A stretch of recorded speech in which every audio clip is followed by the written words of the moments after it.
എല്ലാ കൂട്ടുകാർക്കും എൻ്റെ പുതിയൊരു വീഡിയോയിലേക്ക് സ്വാഗതം. അപ്പോൾ ഇന്ന് ഞാൻ വന്നിട്ടുള്ളത് ഒരു ബ്രെഡ് ഫ്രൈയുടെ റെസിപ്പി ആയിട്ടാണ്.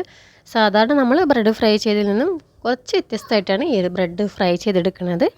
അപ്പോൾ വളരെ സിമ്പിളായിട്ടുള്ള ഈ ഒരു റെസിപ്പി എങ്ങനെ തയ്യാറാക്കുക എന്നുള്ളത് നമുക്കൊന്ന് വീഡിയോ കണ്ടു നോക്കാം. അപ്പോൾ അതിന് വേണ്ടിയിട്ട് ഞാനിതാ 3 കോഴിമുട്ട ഒരു പാത്രത്തിലേക്ക് പൊട്ടിച്ചൊഴിച്ച് കൊടുക്കുന്നുണ്ട്. നിങ്ങൾ എത്ര ക്വാണ്ടിറ്റിയിലാണോ ബ്രെഡ് ഫ്രൈ ചെയ്തെടുക്കുന്നത് അതിനനുസരിച്ച് കോഴിമുട്ടയുടെ അളവും കൂട്ടി കൊടുക്കുക. ഇനി ഇതിലേക്ക് 1/4 കപ്പ് പാലാണ് ഒഴിച്ചു കൊടുക്കുന്നത്. ഇനി ആവശ്യത്തിനുള്ള മധുരം കൂടെ ഒന്ന് ചേർത്ത് കൊടുക്കുന്നുണ്ട്. അതുപോലെ ഒരല്പം ഉപ്പ് കൂടെ ഒന്ന് ചേർത്ത് കൊടുക്കുകയാണ്, മധുരം ഒന്ന് ബാലൻസ് ചെയ്ത് കിട്ടാൻ വേണ്ടിയിട്ട്. ഇനി ഒരു വിസ്ക് ഉപയോഗിച്ചിട്ടോ അല്ലെങ്കിൽ ഒരു സ്പൂൺ വെച്ചിട്ടോ നന്നായിട്ട് അതൊന്ന് മിക്സ് ചെയ്തെടുക്കണം.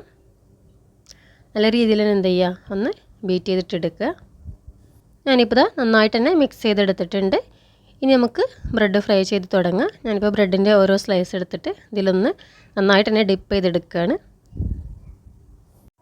അപ്പോൾ ബ്രെഡ് നന്നായിട്ട് സോക്ക് ചെയ്യുന്ന രീതിയിൽ വേണം ഡിപ്പ് ചെയ്തെടുക്കാൻ വേണ്ടിയിട്ട്.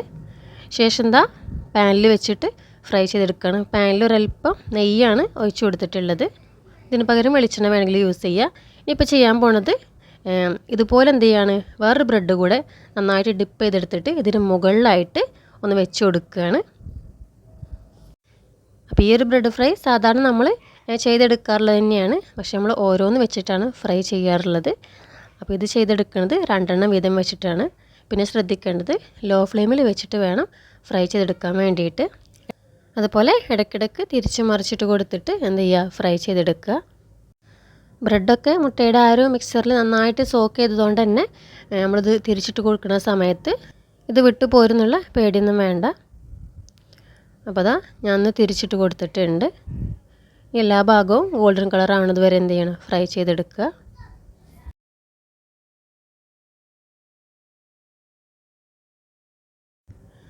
രണ്ട് ഭാഗവും ഏകദേശം ഫ്രൈ ആയി കിട്ടിയാൽ എന്ത് ചെയ്യണം, 2 ചട്ടകം വെച്ചിട്ട് എന്ത് ചെയ്യുക, ഇതിൻ്റെ സൈഡ് വശങ്ങളൊക്കെ ഒന്ന് ജസ്റ്റ് എന്ത് ചെയ്യണം, ഒന്ന് ചൂടാക്കി എടുക്കണം.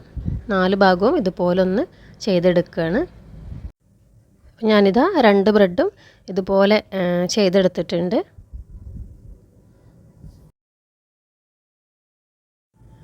ഇപ്പോൾ ഇതാ കറക്റ്റായി വെന്ത് വന്നിട്ടുണ്ട്. ഇനി നമുക്ക് എന്ത് ചെയ്യുക, ഓരോന്നായിട്ട് പാനിൽ നിന്ന് മാറ്റി കൊടുക്കുക. അപ്പോൾ നമ്മുടെ വളരെ സിമ്പിളും അതുപോലെ നല്ല ടേസ്റ്റി ആയിട്ടുള്ള ബ്രെഡ് ഫ്രൈ തയ്യാറായിട്ടുണ്ട്. അപ്പോൾ ഈ ഒരു ബ്രെഡ് പൊരിച്ചതിൻ്റെ പ്രത്യേകത എന്ന് പറയുന്നത് പുറം ഭാഗം നല്ല മൊരിഞ്ഞിട്ടാണ് ഇരിക്കുന്നത്, ഉൾഭാഗം നല്ല ഫ്ലഫി ആൻഡ് സോഫ്റ്റ് ആയിട്ടാണ് ഇരിക്കുന്നത്. അപ്പോൾ ഈ രീതിയിൽ നിങ്ങൾ ആരെങ്കിലും ട്രൈ ചെയ്ത് നോക്കിയിട്ടില്ലെങ്കിൽ മസ്റ്റായിട്ടും ഒരു പ്രാവശ്യം ഉണ്ടാക്കി നോക്കുക. നോർമലി നമ്മൾ ബ്രെഡ് ഫ്രൈ ചെയ്തതിനേക്കാളും ഒന്നുകൂടെ ടേസ്റ്റി ആയിട്ട് തോന്നിയിട്ടുണ്ട് ഇങ്ങനെ ചെയ്തെടുക്കുമ്പോൾ. അപ്പോൾ നിങ്ങൾക്ക് എല്ലാവർക്കും ഈ റെസിപ്പി ഇഷ്ടമായെന്ന് വിചാരിക്കുന്നു. ഇഷ്ടമായി തീർച്ചയായിട്ടും നിങ്ങളുടെ കമൻറ്റും ഫീഡ്ബാക്കും അറിയിക്കാൻ മറക്കരുത്. അതുപോലെ നിങ്ങളുടെ ഫ്രണ്ട്സിനും ഫാമിലിക്കും വീഡിയോ ഷെയർ ചെയ്ത് കൊടുക്കാനും മറക്കരുത്.